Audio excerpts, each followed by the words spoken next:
ગાંધીનગર મહાનગરપાલિકાના નવનિયુક્ત મેયર શ્રીમતી મીરાબેન પટેલની અધ્યક્ષતામાં પ્રથમ સામાન્ય સભા યોજાઈ।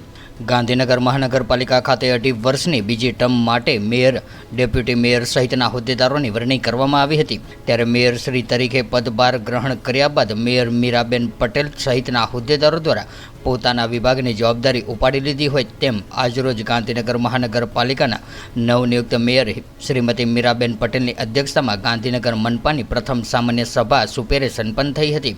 ગાંધીનગર મહાનગરપાલિકાના પંડિત દીનદયાલ ભવન ખાતે આયોજિત આજની સામાન્ય સભાની શરૂઆત પરંપરા અનુસાર રાષ્ટ્રગાન વંદે માતરમના સમૂહગાન દ્વારા કરવામાં આવી હતી। ત્યારબાદ મેયર દ્વારા એજન્ડા મુજબ ગાંધીનગર મહાનગરપાલિકાના વિવિધ કર્મચારી વર્ગ 1, 2 અને 3 સરકારશ્રીના નિયમ મુજબ ભરતી બઢતીના નિયમોમાં સુધારો કરીને મંજૂરી આપવા તથા આસિસ્ટન્ટ સેક્રેટરીમાંથી સેક્રેટરી તરીકેની બઢતી આપવા માટેની મંજૂરી ઉપરાંત ગાંધીનગર જિલ્લા પંચાયત હસ્તકની 32 સરકારી શાળાઓને મહાનગરપાલિકા હસ્તક કરવા અંગેની ભલામણને મંજૂરી આપવા જેવા મુદ્દે સામાન્ય સભામાં સર્વાનુમતે ઠરાવ પસાર કરવામાં આવ્યા હતા।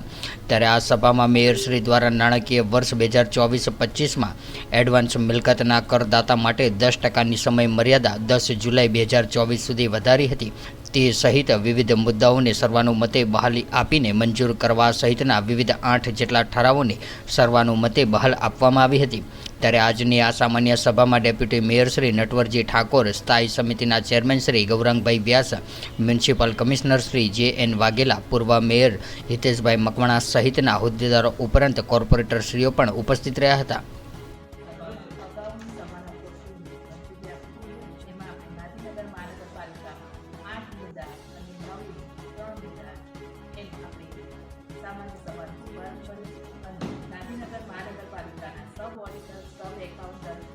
Medical officer of health, designated officer તેમજ school inspector, food safety officer જેવા વિવિધ વર્ગ 1, 2 અને 3ના કર્મચારીઓને સરકારશ્રીના નિયમો મુજબ ભરતી બઢતી નિયમોમાં સુધારાની મંજૂરી આપવામાં આવી છે। ગાંધીનગર જિલ્લા પંચાયત હસ્તકની 32 સરકારી શાળાઓને મહાનગરપાલિકા હસ્તક કરવા અંગેની ભલામણની મંજૂરી આપવામાં આવી છે। નવીનમાં આસિસ્ટન્ટ સેક્રેટરીમાંથી સેક્રેટરીની બઢતી આપવાનો પ્રશ્ન ઘણા સમયથી મુલતવી હતો, જેને મંજૂર કર્યો છે।